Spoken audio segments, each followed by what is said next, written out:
इस संसार में सबसे बड़ा पाप क्या है? कोई कहेगा असत्य, कोई कहेगा छल, तो कोई कहेगा लालच। नहीं, संसार में सबसे बड़ा पाप है नारी का असम्मान, नारी का मान भंग करना। क्योंकि ये अपराध केवल नारी के शरीर को ही नहीं, उसके मन और उसके आत्मा पर भी प्रहार करती है। फिर प्रश्न ये उठते हैं कि जिसने भी ये अपराध किया है उसे दंड क्या दिया जाए? फिर कोई कहता है शारीरिक पीड़ा, कोई कहता है मृत्यु दंड। किंतु इस अपराध का दंड निश्चित करने से पूर्व क्या ये जानना महत्वपूर्ण नहीं है कि अपराधी है कौन? अब आप कहेंगे कि सरल सी बात है, वही पुरुष जिसने स्त्री का मान भंग किया। किंतु क्या ये पूर्णतः सत्य है? क्या स्वयं के अपमान के लिए, स्वयं के सम्मान को खोने के लिए कभी कभी नारी स्वयं उत्तरदायी नहीं हो सकती?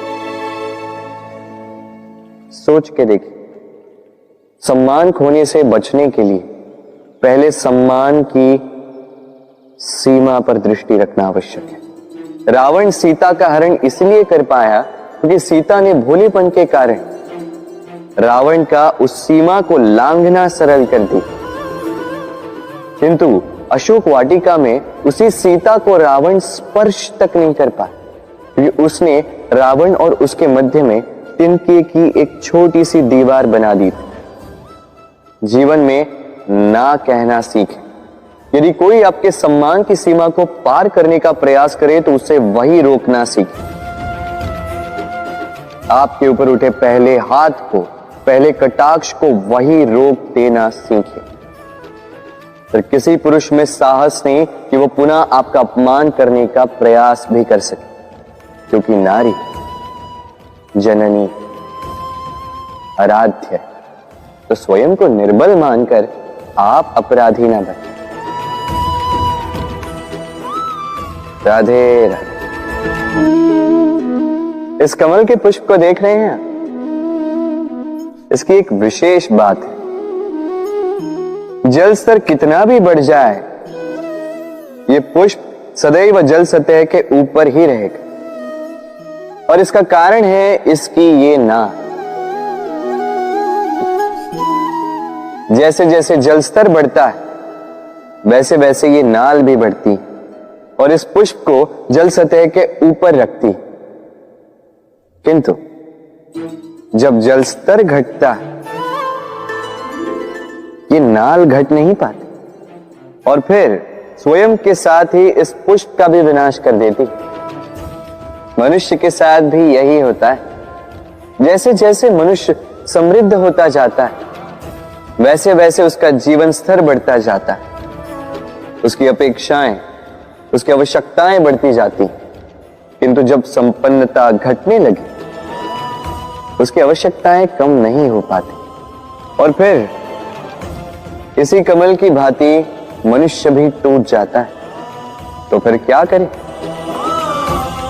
क्या किया जाए इस परिस्थिति में? जीवन स्तर बढ़ाना छोड़ दे? कदापि नहीं। किंतु जीवन स्तर बढ़ाने के साथ साथ ही अपनी आत्मशक्ति को सुदृढ़ करें। संकट का समय आने पर आप अपना जीवन कैसे व्यतीत करेंगे इसका अभ्यास करें, क्योंकि जीवन स्तर और जल स्तर तो घटते बढ़ते रहेंगे। ये आप पर निर्भर करता है कि आप इन दोनों के बीच का तालमेल कैसे सुनिश्चित करते हैं। राधे राधे। इस हीरे को देख रहे हैं आप? लाखों करोड़ों वर्षों तक धरती के गर्भ में रहने के पश्चात ये इतना कठोर बनता है। किंतु जब खान से निकाला जाता है कोयले की ही भांति होता है, श्वेत, कठोर, निस्तेज। किंतु जब इसे तराशा जाता है तब इसे तेज प्राप्त होता है और तब ये अपना मूल्य बढ़ाता है। संसार में मनुष्य के साथ भी यही होता है। मनुष्य की बुद्धि, मेधा, अनुभव उन वर्षों के कारण नहीं बढ़ती जो वर्ष हमने हमारे जीवन में व्यतीत किए, बल्कि उन क्षणों से निखरती है जब हमने कठिनाइयों का सामना किया, चुनौतियों का सामना किया, संकटों का सामना किया, छल और पीड़ा से। इसलिए यदि आपके जीवन में आपके सामने संकट आए, चुनौतियां आए, पीड़ा आए, तो उसे भयभीत मत होइएगा, उसका स्वागत कीजिए, क्योंकि यही परिस्थितियां आपको वो अनुभव देगी जो आपको प्रबुद्ध करे। राधे राधे। प्रकृति ने हर जीव में एक भाव भरा है ताकि वो निश्चल ना रहे, कुछ न कुछ कर्म करता रहे, और वो भाव है भूख। संसार में हर जीव, हर पशु, पक्षी, प्राणी परिश्रम करता रहता है अपनी इस भूख को मिटाने के लिए।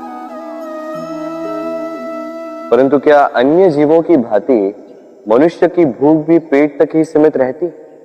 तन की भूख मिटाते मिटाते कब ये भूख मन और माया की तृष्णा में बदल जाती है पता ही नहीं चलता। और अधिकतर ये तृष्णा धन संग्रहित करने तक ही रह जाती। अपना जीवन जीना छोड़कर किसके लिए ये धन संग्रहित कर रहे हैं? आने वाली पीढ़ी के लिए। बड़ी विचित्र बात। अपना जीवन जीना छोड़कर धन संग्रहित करते करते अपने जीवन का सुख भी मिटा रहे हैं और आने वाली पीढ़ी को कर्म करने से भी बाधित कर। पूत कपूत तो क्यों धन संचय, पूत सपूत तो क्यों धन संचय। अपनी संतान को संस्कार दीजिए, धन नहीं। यदि संतान संस्कारी हो तो अपना स्वयं का एक संसार बना लीजिए। यदि असंस्कारी हो तो आपका बना बनाया संसार यूं ही नष्ट कर दे। इसलिए जीवन में यदि कुछ संचय करना है तो ज्ञान संचय कीजिए, प्रेम संचय कीजिए, और मेरे साथ प्रेम से कहिए राधे राधे। जीवन को रथ कहा जाता है, किंतु क्यों? अब आप कहेंगे कि इसलिए क्योंकि जीवन भी रथ की ही भांति चलता रहता है। किंतु कभी आपने इस रथ को समझने का प्रयास किया? रथ में आगे अश्व होते हैं और पीछे पहिए। ये अश्व आपके कर्म और ये पहिए कर्मफल। ये अश्व जहां जाते हैं, ये पहिए उसी के पीछे पीछे आते हैं। यदि आपके अश्व यानी आपके कर्म शुभ सरल मार्ग पर चले तो आपकी यात्रा आनंदमयी होगी। यदि दुष्कर्म के बुरे पथ पर चलें तो आपकी यात्रा गड्ढों और झटकों से युक्त होगी। अब चयन आपका है, आप क्या चाहते हैं? आपकी यात्रा आनंदमयी हो या पीड़ादायी? अपने कर्मों के अश्वों को नियंत्रण में रखें। फल का पहिया सदैव आपको मधुर रास ही देगा। राधे राधे। बताइए श्रेष्ठ कौन? रेशम के धागे बनाने वाला या उन धागों को बुनकर वस्त्र बनाने वाला? निश्चित रूप से वस्त्र बनाने वाला। अब बताइए श्रेष्ठ क्या है? माटी को पूरे तट पर बिखेर कर रख देने वाली बाढ़ या उस माटी को समेट कर उसी से एक मूर्ति बनाने वाला मूर्ति का? निश्चित रूप से मूर्ति का। अब बताइए श्रेष्ठ कौन है? देवताओं और दानवों का वो दल जिन्हें अमृत प्राप्ति के लिए इस संसार में हलाहल फैला दिया, या वो महादेव जिन्होंने इस हलाहल को सूक्ष्म करके अपने कंठ में समाहित कर लिया? निश्चित रूप से महादेव श्रेष्ठ। इसी प्रकार संसार में छोटी छोटी बातों को बड़ा करने वाले श्रेष्ठ नहीं होते, क्योंकि छोटी छोटी नोकझोंकों को द्वंद्व में परिवर्तित करना बड़ा ही सरल है। किंतु श्रेष्ठ सदैव वो होता है जो बड़े से बड़े युद्ध को समझौता बनाकर समाप्त कर दे। राधे राधे। संसार में सबसे कठिन कार्य क्या है? कोई कहेगा पर्वत पर चढ़ना, कोई कहेगा तैरना, कोई कहेगा उड़ना, किंतु क्या ये वास्तव में कठिन है? असल में देखा जाए तो बस ये थोड़े भिन्न है। जो कर्म हमारे लिए करना थोड़े भिन्न हो, हम उसे कठिन समझ लेते। जैसे तैरने की कला भिन्न है।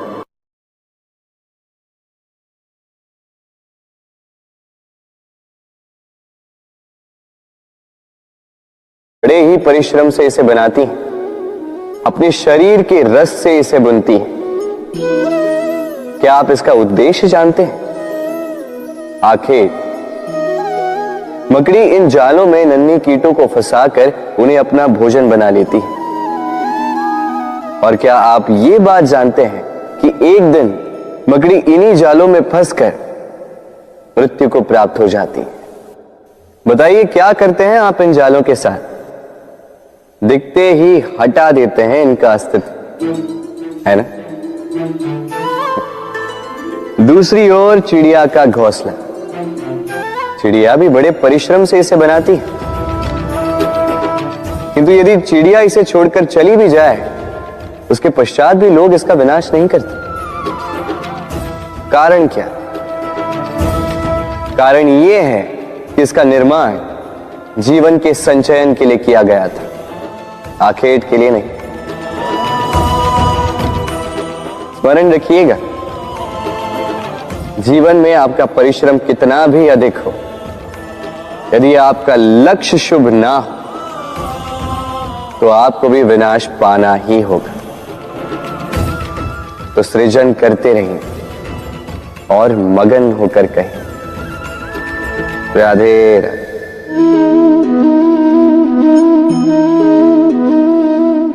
आपके विचार से मैं क्या कर रहा हूं? आप कहेंगे मैं दीपक जला रहा हूं।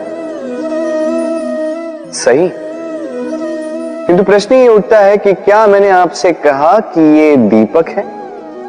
नहीं। क्या इस दीपक ने स्वयं अपना परिचय आपको दिया? नहीं। फिर आपने कैसे जाना कि ये दीपक है? उत्तर है प्रकाश, जो स्वयं जल कर अंधकार में संसार को राह दिखाए, वो दीपक है। जो निराशा में आशा की ज्योत दिखाए, वो दीपक है।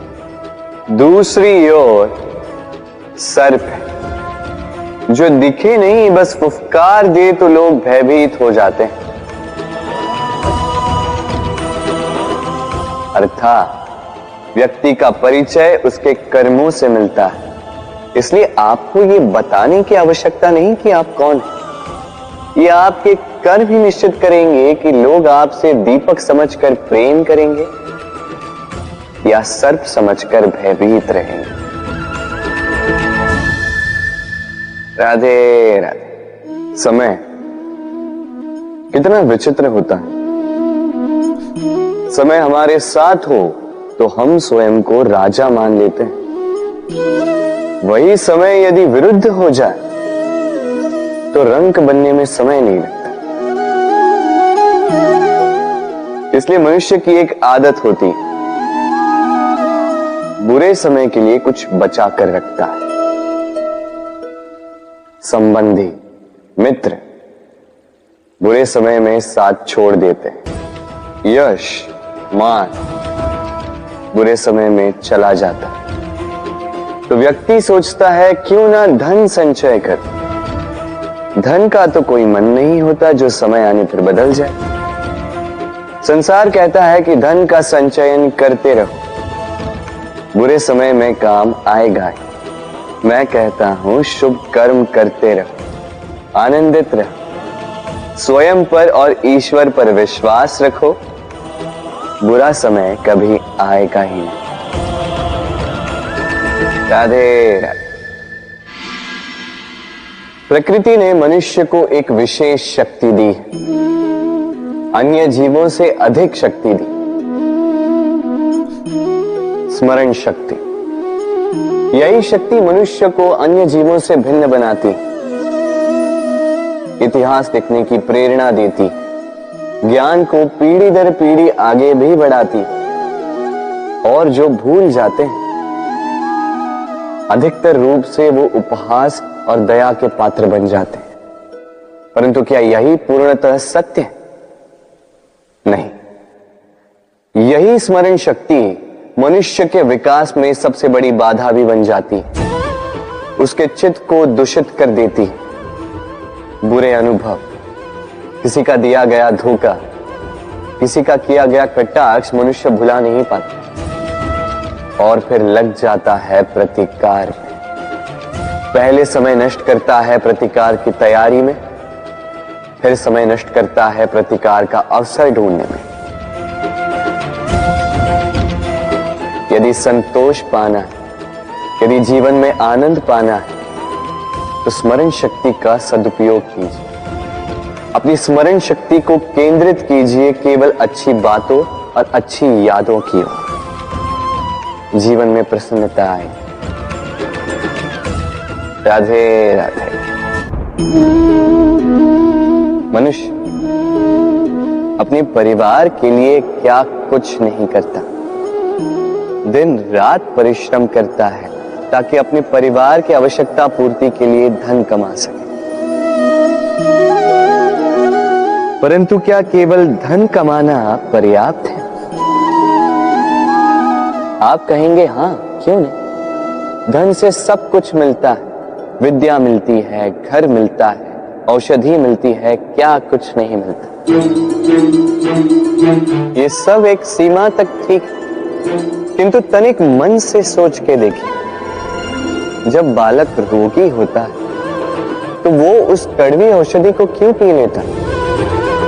इसलिए क्योंकि उसके पिता ने उस औषधि को धन से खरीदा? नहीं, बल्कि इसलिए क्योंकि उसके सामने खड़ा उसका पिता, उसे उन पर विश्वास है। विश्वास है कि वो उसे कुछ नहीं होने देंगे। ये विश्वास, ये संस्कार, ये सीख कभी धन से नहीं मिलती। ये मिलती है उस समय से जो माता पिता ने अपने संतान के साथ बिताया। इसलिए जीवन में धन अवश्य कमाई, किंतु अपने परिवार को भी समय दीजिए, प्रसन्नता मिलेगी। राधे राधे। मुझे बताइए, इस दीवार को तोड़ने का क्या लाभ है? यदि किसी संबंध में संदेह घर कर लेता है तो आए दिन शत्रुता की स्थिति बनी रहती है। कल कोई और कारण बन सकता है इस दीवार के पुनः बनने का। तो क्या पुनः इस दीवार को बनाएंगे काका? संबंध की पवित्रता वैसी होनी चाहिए जैसे एक माता और संतान के प्रेम में होती है, निश्चल, निर्दोष, कि बात केवल रूठने मनाने तक ही सीमित रहे।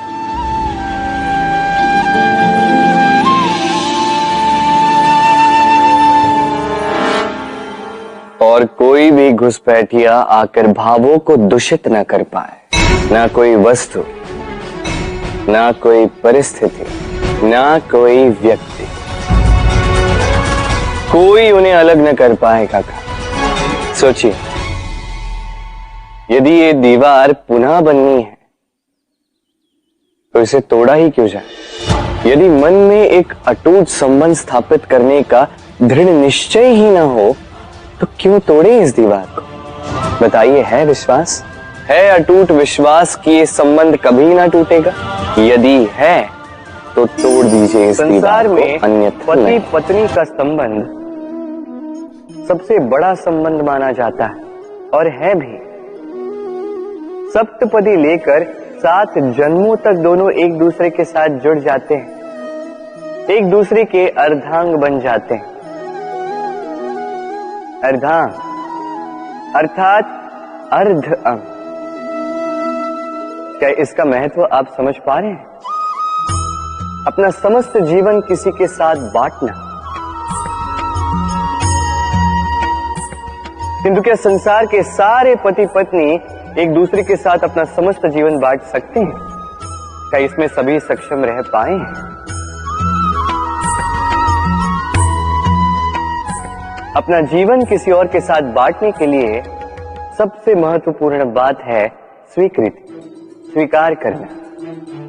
सामने वाले व्यक्ति को स्वीकार करना, उसकी अच्छाइयां भी, उसकी बुराइयां भी।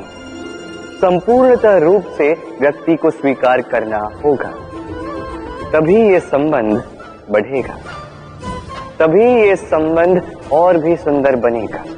एक दूसरे के दोष ढूंढना, उन्हें गिनाना, ये केवल और केवल एक ही कार्य करता है, इस संबंध के जीवन का नाश करता है। बस बदले में होना ये चाहिए, एक दूसरे के दोष समझकर उन्हें आभास करवाए बिना उन्हें सुधार देना चाहिए, उनकी कमियों को उनकी शक्ति बना देनी चाहिए।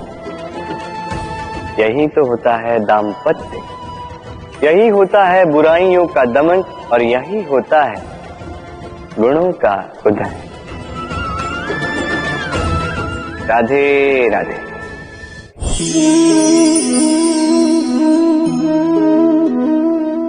कंकड़ इतना छोटा सा कि उंगली पर आ जाए, किंतु सोचिए यदि यही कंकड़ आंख में लग जाए तो कितनी बड़ी समस्या बन जाता है। अब सोचिए ये कंकड़ आपके मार्ग में है, आप पादुकाएं पहनकर बड़ी सरलता से आगे निकल जा सकते हैं, किंतु यदि यही कंकड़ आपके पांव और पादुकाओं के बीच फंस जाए तो आप ठीक से चल नहीं पाएंगे, भले ही वो मार्ग पुष्पों से भरा क्यों ना हो। अर्थात आप बाहर की समस्याओं से, उन चुनौतियों से लड़ सकते हैं, भीतर की नहीं। भीतर की समस्याओं से लड़ना अत्यंत कठिन होता है, इसलिए सर्वप्रथम आप भीतर से शक्तिशाली हो जाइए, भीतर से पूर्ण हो जाइए, फिर आप इस संसार के समस्त समस्याओं और चुनौतियों से लड़ सकते हैं, आप विजयी हो सकते हैं। राधे राधे। प्रेम, ये प्रेम इस संसार में किसे नहीं भाता, हर किसी ने प्रेम का अनुभव किया ही, हर कोई जानता है ये प्रेम कितना सुंदर है, क्यों ना? ये प्रेम भाव इस संसार में सबसे शक्तिशाली भाव है। अब हर शक्ति के साथ आते हैं कुछ उत्तरदायित्व।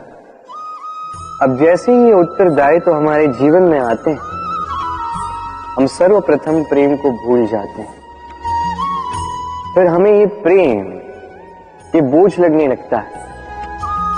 किंतु इस संसार का सत्य तो यही, हर प्रसन्नता के साथ उत्तरदायित्व आएंगे जिसका पालन हमें करना ही होगा।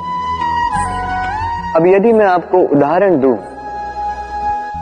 आपके बगीचे में आप चाहते हैं कि एक सुंदर सा पुष्पों से भरा हुआ वृक्ष आए, तो सर्वप्रथम उसके लिए आपको जल और धूप का आयोजन करना होगा, उसके जड़ों पर दीमक ना लगे ये आपको सुनिश्चित करना होगा, उसके आसपास उगी खरपतवार वो आपको हटानी होगी, उसी के पश्चात तो आपके उस बगीचे में वो सुंदर पुष्पों से भरा वृक्ष आएगा। क्यों? इसी प्रकार होता है प्रेम भी। सर्वप्रथम आपको इसमें समर्पण का खाद जल डालना होगा, अविश्वास और संदेह, इसकी खरपतवार आपको हटानी होगी, और विश्वास की ये जड़ें कभी ना दुर्बल पड़े ये आपको सुनिश्चित करना होगा। उसी के पश्चात प्रेम का वास्तविक सुख आप अनुभव कर पाएंगे। राधे राधे। प्रेम, प्रेम क्या है सभी जानते हैं। सामान्य रूप से ये प्रेम आकर्षण से प्रारंभ होता है और इसमें कुछ भी बुरा नहीं है। महत्वपूर्ण बात यह है कि इस प्रेम का लक्ष्य क्या है। जिससे आपने प्रेम किया उसे पा लेना या ना पाने के कारण स्वयं को विचलित कर इस संसार से मुख मोड़ लेना। यदि कोई इन दोनों विकल्पों में से कोई एक चुनता है तो आपको बता दो, ये दोनों ही प्रेम का अंत है। प्रेम का असली अर्थ है समर्पण, संपूर्ण निस्वार्थ समर्पण। ऐसा प्रेम जिसमें जिनसे आपने प्रेम किया उसको पाने की प्रसन्नता आपका लक्ष्य नहीं है। जिनसे आपने प्रेम किया उसे प्रसन्न करना आपका लक्ष्य हो। ये प्रेम ईश्वर है, किंतु यदि इस प्रेम में पूर्णतः समर्पित नहीं होंगे तो इस प्रेम में एक आकार नहीं हो पाओगे। किंतु यदि इस प्रेम में स्वयं को पूर्णतः समर्पित कर दिया तो समझो इसी प्रेम में आप ईश्वर पाओगे। राधे राधे। सम्मान, संबंध दोनों एक दूसरे के साथ ऐसे जुड़े हैं जैसे दीपक और बाती। ना कोई कम है ना कोई अधिक, दोनों का अधिकार समान होना चाहिए। जैसे पति पत्नी का संबंध। अब इसमें पति का अर्थ स्वामी नहीं, साथी। उसका कर्तव्य है साथ देना, आदेश देना नहीं। और ये संबंध सहकार से बनता है, अधिकार से नहीं। हाथ बढ़ाने से बढ़ता है, उंगली उठाने से नहीं। यदि इस संबंध में एक दूसरे का मान रखोगे, एक दूसरे का सम्मान करोगे, तभी ये संबंध बढ़ेगा, तभी ये संबंध अभिमान योग्य बनेगा। राधे राधे। सूर्य की किरणें कितनी दिव्य होती हैं ना। प्रतीत ही नहीं होता कि ये सूर्य रात्र भर अंधकार से जूझ रहा था। ये सूर्य प्रतिदिन उदित होता है, ये भुलाकर कि पिछली सांझ में ये डूब गया था। फिर से उदित होता है, सारे संसार को प्रकाश देता है। यही अंतर है हम में और सूर्य में। सूर्य बीती को बिसार कर आगे बढ़ता है, हम प्रतिदिन भोर में उठते हैं, वही पुरानी बातों को साथ लेकर चलते हैं, उसी कड़वाहट में स्वयं को लपेट लेते हैं। अब यही बीती बातों की श्रृंखला हमें जीवन में आगे बढ़ने ही नहीं देती। देखिए, यही जीवन है। भूल सबसे होती है, अपयश सबको मिलता है, सबकी यात्रा में असफलता लिखी है, सभी बुरे दिन देखते हैं। किंतु इन सारी बातों को भुलाकर जब जीवन में आगे बढ़ोगे, तभी तो इस संसार में, इस आकाश में सूर्य बनकर चमकोगे, तभी तो इस संसार को प्रकाश दोगे।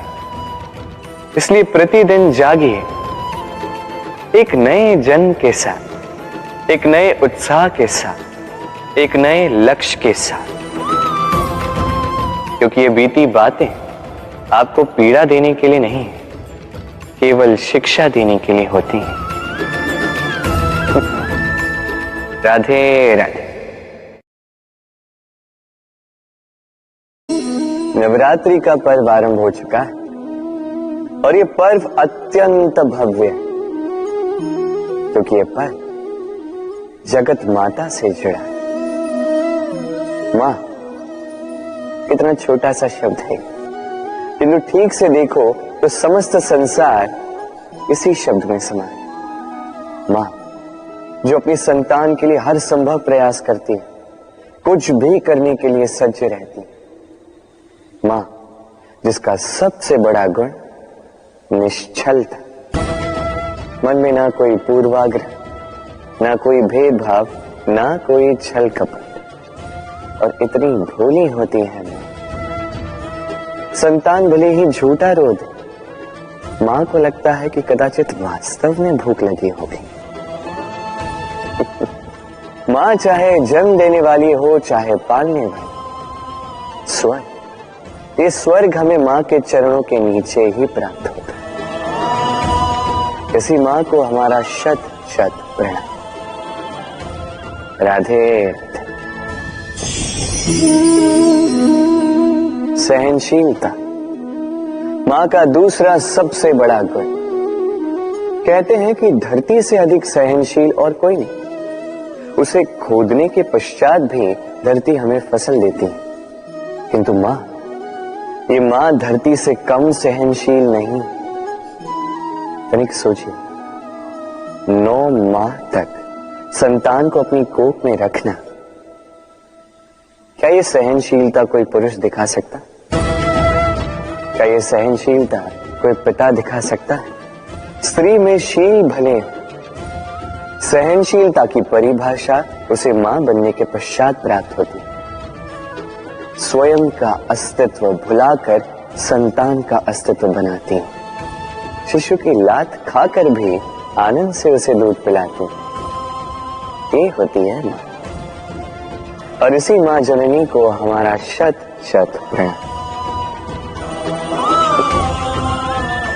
राधे राधे। मां का एक और सबसे महान गुण, स्वयं को ढालने की अद्भुत शक्ति। जिस प्रकार एक मां स्वयं को ढाल सकती है और कोई नहीं कर सकता। मां एक महानदी की भांति है, जिसकी ऊर्जा असीमित है, किंतु अहंकार बिल्कुल नहीं। जिस प्रकार एक नदी ढलान के अनुरूप मुड़ जाती है, उसी प्रकार एक मां अपने संतान के अनुरूप ढल जाती है, चाहे जैसी भी परिस्थिति हो। उसके सोने के समय के अनुरूप स्वयं का सोना, उसके जागने के समय के अनुरूप स्वयं का जगना। संतान की इच्छा का भोजन वो स्वयं का मनपसंद भोजन बना लेती है। ये मां का आंचल ही तो है, जो धूप में छाप बनकर आता है, जो शीत में कंबल बनकर आता है। मां ऐसी होती है कि संतान की निद्रा ना टूटे, इसलिए एक करवट सोने का अभ्यास कर लेती है। और इतना स्वयं को केवल वही ढाल सकती है जो संतान की ढाल बन सकती है। इसी मां को हमारा शत शत नमन। राधे राधे। मां के 2 और सबसे महान गुण, साहस और संबल। साहस ये कि वो अपने संतान के लिए कुछ भी कर सकती, और संबल ये कि वो अपनी संतान को कभी टूटने बिखरने नहीं देगी। तनिक सोचिए, जब भी आपको चोट लगती है, चीख से पूर्व मां का नाम मुख में क्यों आता है? तनिक सोचिए, जब आपको बल की आवश्यकता होती है, साहस की आवश्यकता होती है, आगे आप अपना मार्ग देख रहे हैं जो अत्यंत कठिन प्रतीत हो रहा है, तब मुख से मां की ही शपथ क्यों निकलती? क्योंकि मां ही है जो हमें साहस देती है, मां ही है जो हमें सहारा देती है। मां जानती है कैसे हमारी उंगली पकड़ के हमें चलना सिखाना है। मां ये भी जानती है कि कैसे कान पकड़ के हमें उचित मार्ग पर लाना है। इसी साहसी मां को हमारा शत शत नमन। राधे राधे। कभी आपने सुना है, हिरणी सिंह से बचने के स्थान पर उससे जाके लड़ पड़ी। हिरणी ने सिंह पर आक्रमण कर दिया। कभी सुना है? कभी नहीं। किंतु ऐसा हो सकता है, ऐसा होता भी है, और ये होता तब है जब हिरणी के शावक संकट में हो। जब उन्हें सिंह से प्राणों का संकट हो, तब हिरणी भी आके सिंह से लड़ पड़ती है, उससे भिड़ पड़ती है, क्योंकि वो मां है और मां अपनी संतान के लिए कुछ भी कर सकती है। ये ममता है, ये जितनी कोमल हो सकती है उतनी ही कठोर भी हो सकती है, और अपनी संतान के हित के लिए वो क्रोध की पराकाष्ठा पार करते हुए अपनी संतान की सुरक्षा करके ही रहेगी। और इसीलिए तो मां संतान के जीवन की सबसे बड़ी ढाल कहलाती है। इसी मां को हमारा शत शत नमन। राधे राधे। करुणा, करुणा वो भाव है जिससे संसार के सारे भाव जन्म लेते हैं, और ये समस्त संसार ये मां से जन्म लेता है। मां वो व्यक्ति है जो करुणा का सागर है। संतान को देखकर ही समझ जाती है कि उसकी विडंबना क्या है, उसकी आवश्यकता क्या है।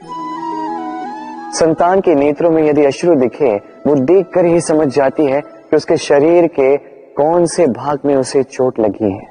संतान के बिना कहे मां समझ जाती है कि आज भोजन में संतान क्या खाएगी।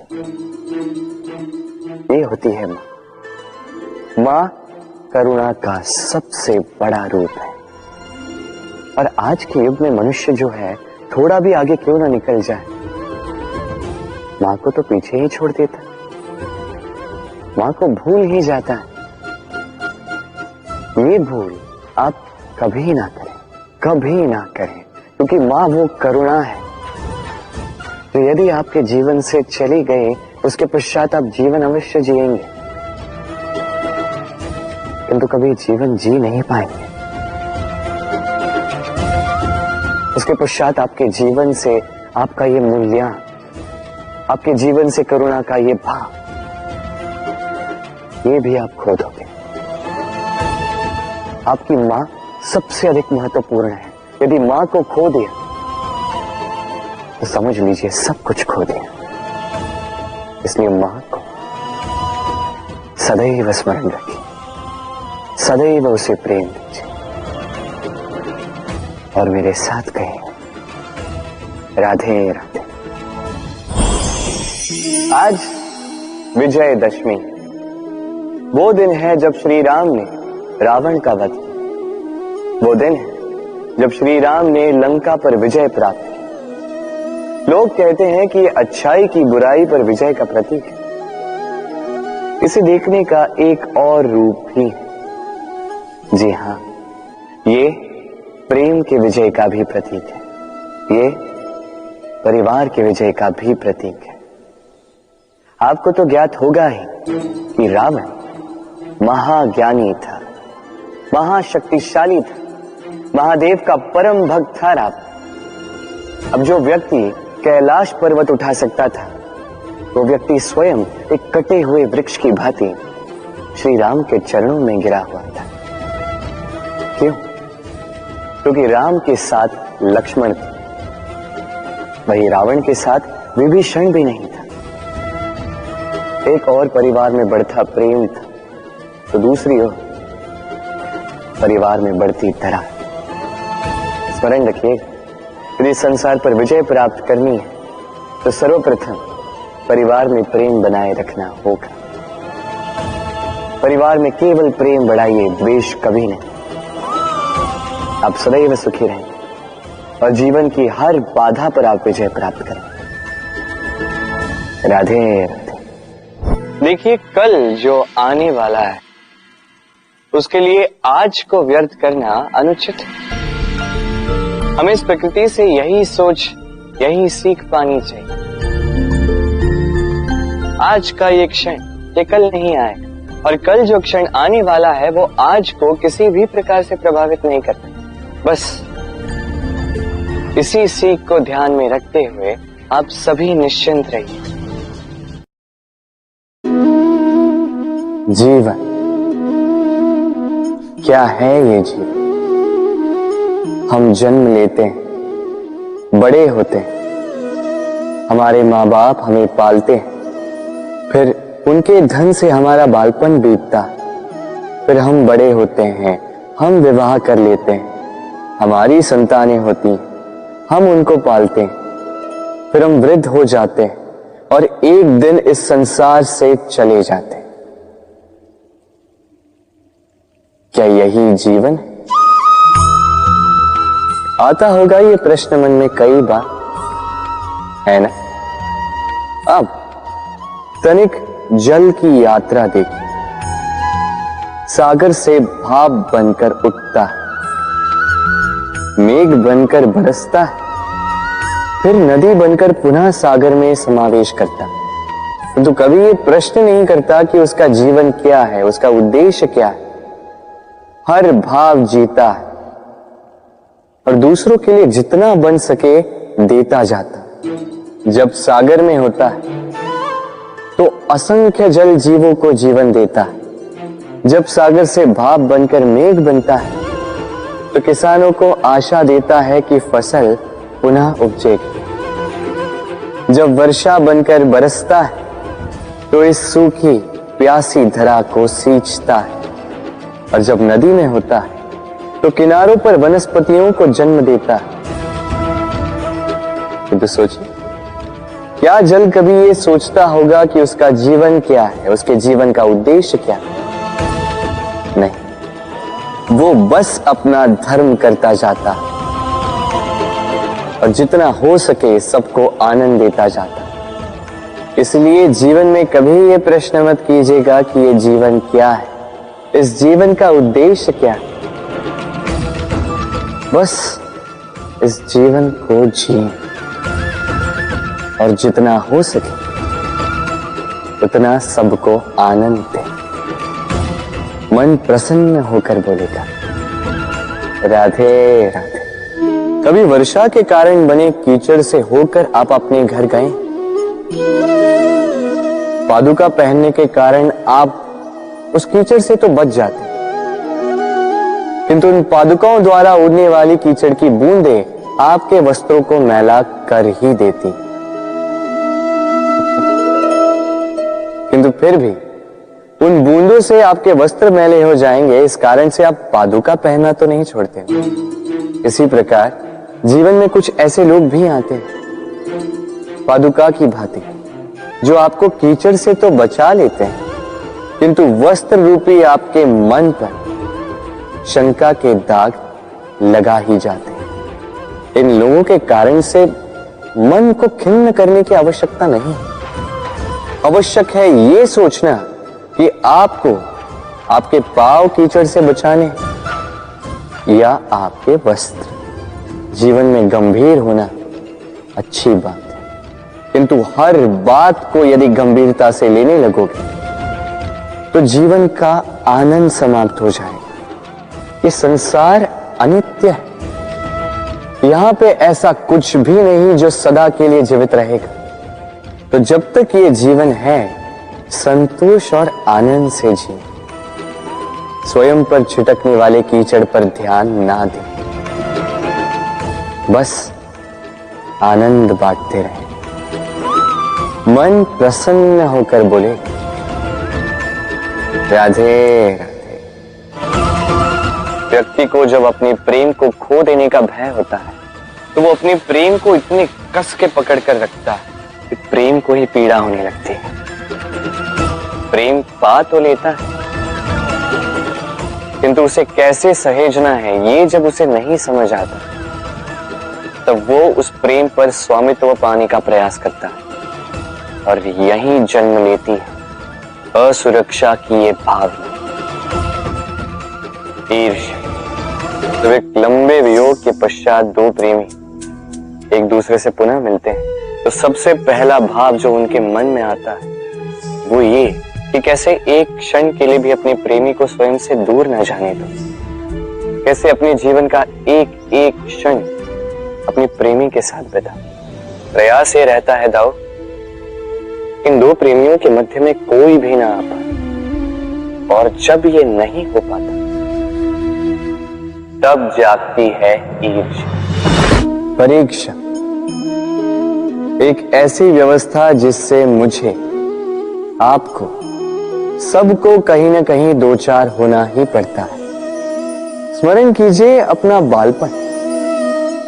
आप परीक्षा देने बैठे हैं। अब कुछ बालक ऐसे होते हैं जो वर्ष भर परिश्रम करते हैं, पढ़ते हैं, मन से परीक्षा देते हैं।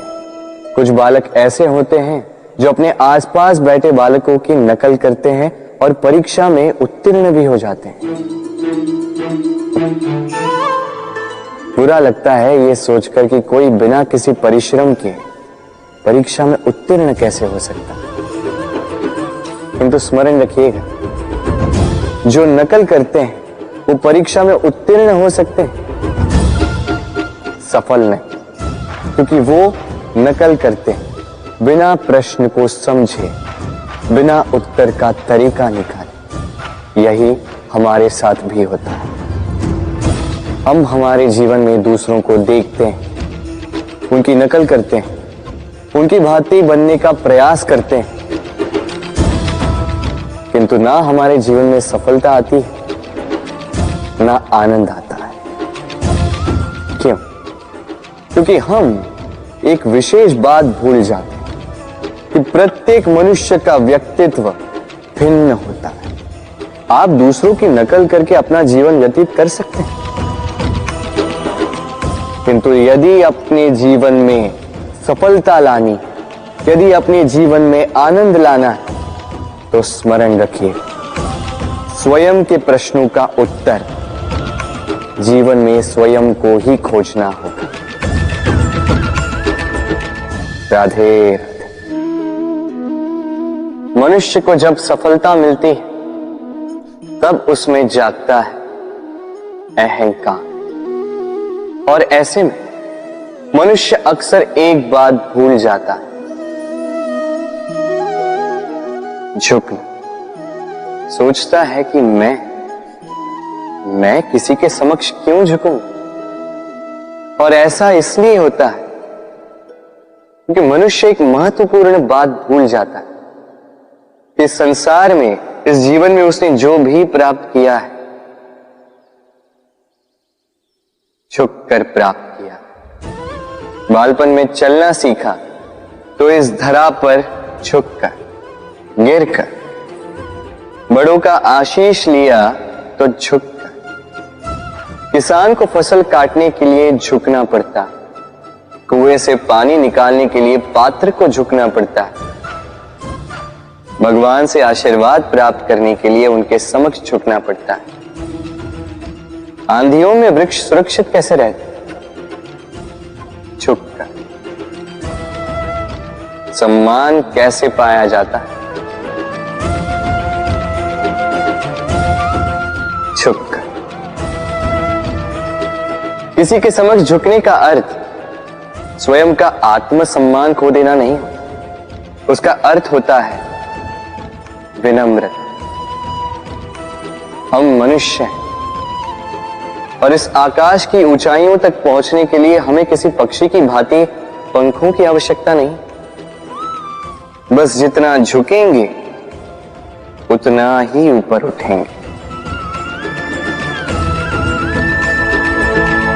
राधे राधे।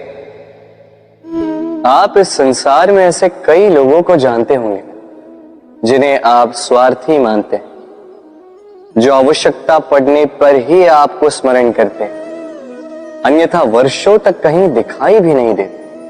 किंतु जैसे ही उनकी आपके सहायता की आवश्यकता पड़ती है, हाथ जोड़कर आपके सामने सज्ज रहते।